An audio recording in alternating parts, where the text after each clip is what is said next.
ẹ̀rí tó sìn àpáta ayérayé màmá ẹ jẹ́ pé àdúrà náà ni ká tó bẹ̀rẹ̀ tó ẹ bá àdúrà fáwọn tó ń wò wá. Lágbára ti Ọlọ́run bàbá tí ọmọ ti ẹ̀mí mímọ́ àti ìwọ àti èmi a ò ní rí ń gbé sọnù bí ò ṣe bí ọmọ. Ẹrù kan wà tí wọn kì í gbé kálábíà mọ́mọ́lé wọn ní gbé káwa mọ́lé. Ariwo yé ẹ gbà mí kò ní ṣẹlẹ̀ nínú ilé wa. Àlàáfíà Ọlọ́run bá kò ní fi wá sílẹ̀.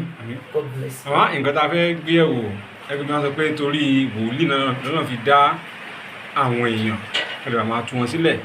Nígbà fẹ́ gbé ẹ̀wò òun náà ni nǹkan mẹ́ta kan tó ṣe pàtàkì bùtà àwọn èèyàn mọ ìwúlò àti àǹfààní tó wà lára ẹ̀. Òun náà ni oyin àti òrí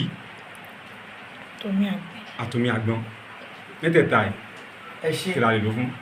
ká tó lọ síbẹ̀ mo lọ́rọ̀ kan tí mo fẹ́ bá gbogbo àwọn ènìyàn sọ. Torí àwọn calls tí mò ń receive ẹ jọ̀ọ́ nítorí Ọlọ́run ogun kì í pààyàn èèyàn máa ń jagun ní àjàyè ni tí ò bá dẹ̀ jẹ́ alákíkanjú ò lè jagun àjàyè tó bá jẹ́ oníyè méjì Ọlọ́run má jẹ́ kó ta dúkìá ẹ̀ kó fẹ́ fi ṣẹ́gun. Tí ogun bá ń ja ẹ̀dá ẹjọ́ ẹ̀yin bàbá mi ìyá mi ẹ̀gbọ́n mi àbúrò mi ẹ̀yin aṣíwájú mi ẹ jẹ́ ká farabalẹ̀. Ogun gba ìfarabalẹ̀. Ogun máa ń tìyàn gbọ̀ngbọ̀n èèyàn gbọ́dọ̀ tirẹ̀ gbọ̀ngbọ̀n o kó má bàa gúnlẹ̀ sí èbúté tí ò yẹ kó gúnlẹ̀ sí. Ṣé wá rí ọ̀nà tí ogun bá wọnú ayé ẹ̀dá ó pọ̀. Láti di ahọ́n ogun á máa wọnú ayé ènìyàn. Láti di owú jíjẹ ogun á máa wọnú ayé ènìyàn. Láti di àìnítẹ̀lọ́rùn ogun á máa wọnú ayé ènìyàn. Láti di ìgbádùn ìṣẹ́jú márùn-ún ikú ń jọ̀gẹ̀dẹ̀ òun rẹ̀dí kò mọ̀ pé ohun tó ń dùn ún pààyàn. Ogun á máa wọnú ayé èèyàn. Mo bẹ̀ yín ẹ̀yin ìyá mi ẹ̀yin sísí ẹ̀yin ọ̀dọ́ ẹ̀yin bàbá mi ẹ jọ̀ọ́ nítorí títọ́ Ọlọ́run ẹ má jẹ́ ká tún fọwọ́ ara wa fa ogun sínú ayé wa. Ènìyàn kan pè mí nígbà tí onítọ̀hún ṣàlàyé ọ̀rọ̀ rẹ̀ mo rí ń pé láti ìdí ọwọ́ wọn wọ́n ti fa ogun sínú ayé wọn ṣùgbọ́n wọ́n máa bọ́ ńbẹ̀ o. Èmi kì í ṣe Ọlọ́run o ṣùgbọ́n etí mi tó gbọ́ níwájú ọba onímájẹ̀mú kó gbọ́ dànù ó máa bọ́ níbẹ̀ lágbára tọlọ́run torí kò sí àníọ̀rìn ìkoríko máa ń mì ẹ jọ̀ọ́ nítorí tọlọ́run. Nígbà tí èèyàn kan sọ ìrìn àjò ayé ẹ̀ lórí ogun tẹ́ ẹ bá farabalẹ̀ fógun ẹ̀hẹ́ntì láì fún yín ẹ jọ̀ọ́ tí ogun bá ń jàyàn má jẹ́ kán tiẹ̀ pé ṣé àkọ́kọ́ ní sùúrù náà kó dẹjú sílẹ̀ báyìí kó lè rí mú torí ẹni tó ń tiẹ̀ tó wà lẹ́gbẹ̀ẹ́ ó lè jẹ́ pé òun gan lógun tó ń jà ẹ́. Kò náàyàn láti lọ lé wòlíì lọ ṣàlàyé ọ̀rọ̀ ogun ẹ̀ sílẹ̀ ńbẹ̀ kó dẹ̀ padà kó mú ẹ lọ síbẹ̀ kọ́nà ti rí ohun tó ń ṣe ẹ́. Ẹ jọ̀ọ́ ẹ jẹ́ ká sọjí ayé wa o. Ó gba bàbá ńlá ìfarabalẹ̀ ọ̀rẹ́ tó ná ẹ lè máa tẹ̀lé ẹ káàkiri. Èyí tó ń gé ẹ jẹ á máa fi atẹ́gùn sí ẹ pé pẹ̀lẹ́ kára kó máa tù ẹ́ ṣùgbọ́n tó o bá farabalẹ̀ tó o dẹ̀ lè gbàdúrà tó bá dẹjú wà rí mú lágbára tí Ọlọ́run ogun ò ní gbé wa nù ní àṣẹ tí Ọlọ́run bàbá tí ọmọ tí ẹ̀mí mímọ́ àní gbógun kú. Ẹ jẹ́ wá lọ sí orí oyin omi àgbọn. Òwe Yorùbá ní kì í ṣọ̀fọ̀ torí ọmọ bíbí inú Yorùbá wá ní wá typical Yorùbá gidi. Ó ní orí ò ní fojú kòrò kó má yọ.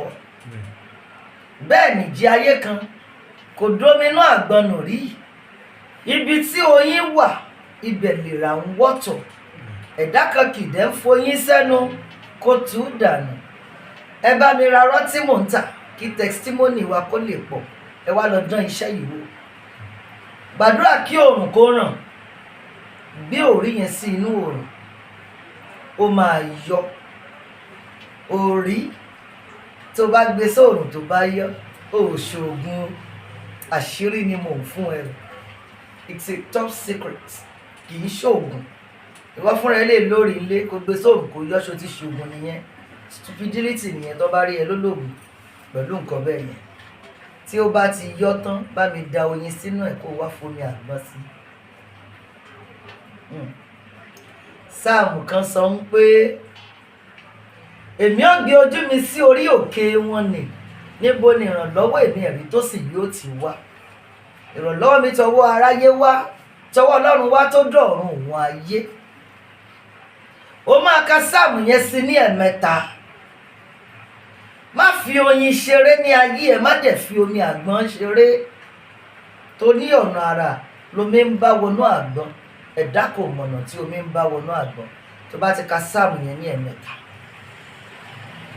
gbé orí yẹn sóòrùn kó yọ, bu oyin sí níbẹ̀, bu omi àgbọn sí, kó wá gbé wọlé. Ìka kan wà ń pè ní ìka àṣeyọrí, middle finger, the tallest finger, the middle one. Òun nìka àṣeyọrí, ìka tó wà láàrin tó gùn jù, òun nìka àṣeyọrí. Ìka yẹn ló máa fi rò ó. Wàá máa fi rò ó, ó máa fi para láàárọ̀ kó tó lọ wẹ̀ ní bedroom.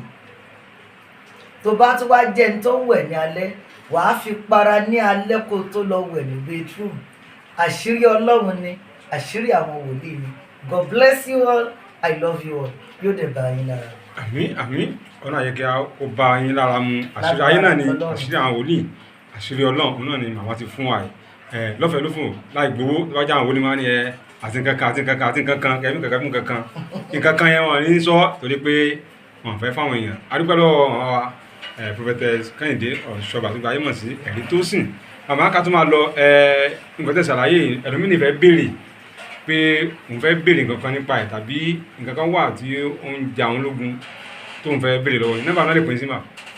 0802 338 6539 0802 338 6539. Ẹ má pè mí, ẹ fi mẹ́sẹ̀gì sílẹ̀, voice note, má dẹ̀ reply mi. Ọ̀nà ẹ̀ ti bọ́lá tẹ̀ màmá wa àtúndọ́nà àtúnpadà bọ́ lọ́jọ́ mi. Ìwọ náà má gọ́ra o, má wò rẹ̀ ràn, má dákẹ́ sọ̀rọ̀ rẹ̀. Ọdún tí ń parí gbogbo akáde bá ní ẹ̀rí gbọ́dún sí ń lọ. Ìwọ náà pín màmá parí pé Ọlọ́run kò ní ṣe tiẹ̀ sí. Ó dàbọ̀. Thanks for watching. Kindly subscribe to our YouTube channel, Owutu FM Lagos. Bye.